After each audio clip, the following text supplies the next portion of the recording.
e socioambientais. Mas eu costumo dizer também laborais no ambiente de trabalho. A gente passa mais tempo trabalhando do que em própria casa.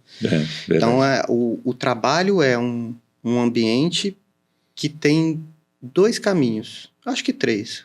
O do meio, que é o neutro. Não vai nem melhorar, nem piorar a condição de saúde das pessoas. Mas eu posso ir por um caminho de um lado, onde eu posso desenvolver o adoecimento, e aí tem todos esses fatores, os psicossociais é o que a gente está abordando aqui, mas aí as empresas esquecem, e é isso que eu acho mais fantástico. A empresa também pode desenvolver saúde. Quando eu desenvolvo saúde, eu tenho um ambiente de trabalho melhor, a relação entre as pessoas, a produção aumenta, as pessoas são mais felizes, a empresa ela vai ter menos afastamentos, ou seja, vai pagar menos impostos, vai ter sua produção melhor, as pessoas vão ser muito mais felizes. Né? Vale muito a pena, né? Não só pensando nessa questão punitiva de fiscalizar, de que aumentou o afastamento relacionados às CATs, né, comunicação do trabalho, isso consequentemente gera mais imposto, mas é pensar de uma outra forma que as pessoas podem ser muito mais felizes. Então, nem todo mundo adoece, é um conjunto de fatores, né? E eu não sou especialista, mas é um ponto que eu, como gestor, fui por muito tempo de pessoas e eu usava, e hoje eu vejo como é interessante, né? As pessoas são pessoas. Sim. Elas não são só funcionários ou pais, mães, elas são pessoas, né? Tem a série Ruptura, não sei se...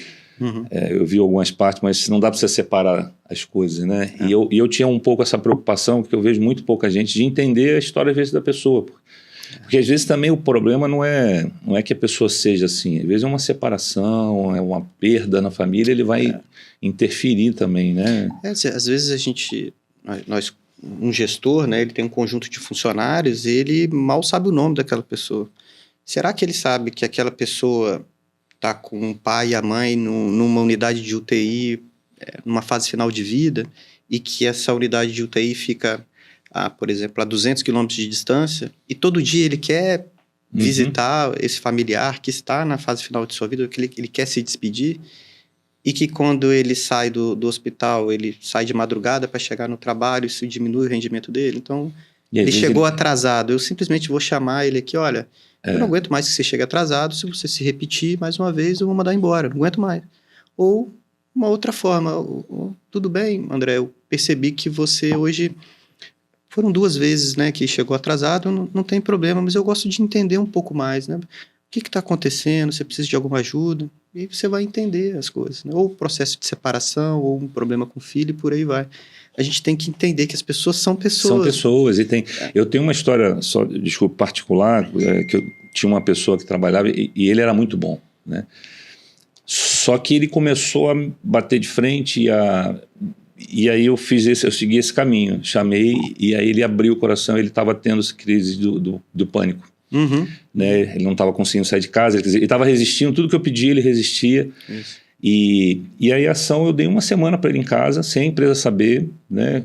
Combinei com o resto do time e graças a Deus foi muito bom, a resposta dele depois foi muito boa e eu não gastei nada para fazer isso. Né? Mas aí vem a sabedoria, né? Ou a sensibilidade, ou a compaixão pelo outro, de entender um pouco, né?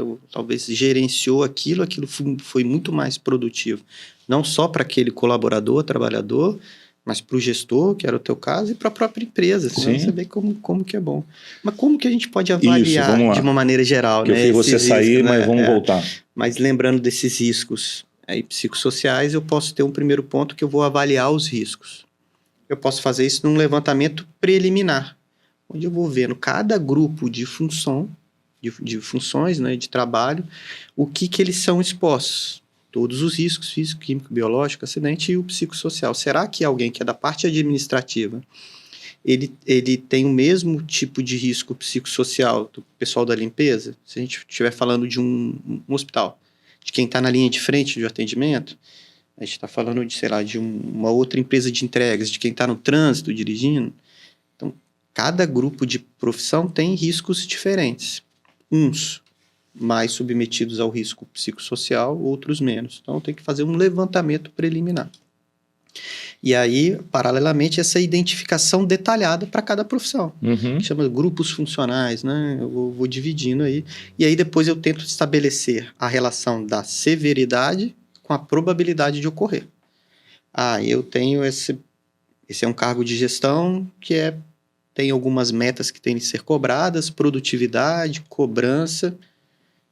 Isso aumenta a chance de ansiedade, síndrome de burnout.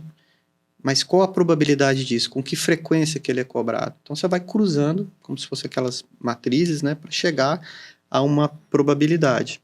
Eu posso fazer essa avaliação do risco, né, dessa probabilidade, de que forma na saúde mental? A saúde mental sempre é baseada numa conversa, que é o que a gente está fazendo. Eu posso fazer entrevistas, workshops, questionários padronizados que existem, e existem diferentes tipos. Aí eu avaliei o risco, primeiro ponto.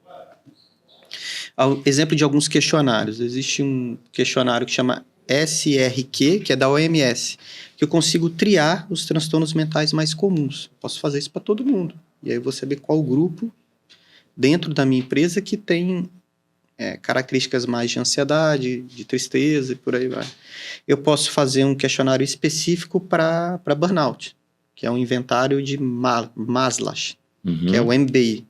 E existem outros questionários. Então, é usar questionários, mas a grande questão é usar coisas padronizadas, né, com evidência científica. Então, esses questionários que eu citei são isso, né? Já até existem, né? Existem, isso. E já são validados para o nosso país. Então, é isso. Por exemplo, entrevistas. Eu tive um incidente muito crítico na minha empresa. Eu tive uma empresa de grande porte, na linha de produção tive quase um acidente grave de grandes proporções. Será que eu não devo investigar esse acidente não no sentido de punir alguém, mas de identificar os perigos, os erros, para que ele não se repita? E ali eu posso fazer uma técnica que chama técnica do incidente crítico. Por que aconteceu? O que a gente pode melhorar? Alguma coisa de saúde mental? Uma análise sem se preocupar, você não está acusando ninguém. Uma análise realmente... Para que isso não se repita, para eu melhorar o processo. Os gestores, eles são pessoas muito importantes, todos são importantes na empresa. Né? Se a gente for gerenciar os problemas de riscos psicossociais, você fez uma pergunta que eu até não respondi, a responsabilidade de quem? É de todo mundo. Começando pelo gestor e indo por toda a cadeia de colaboradores. Mas muitas vezes a gente esquece do gestor participar das coisas também. Esse ponto para mim é essencial. E aí você vem aqui lá, não, mas esse cara...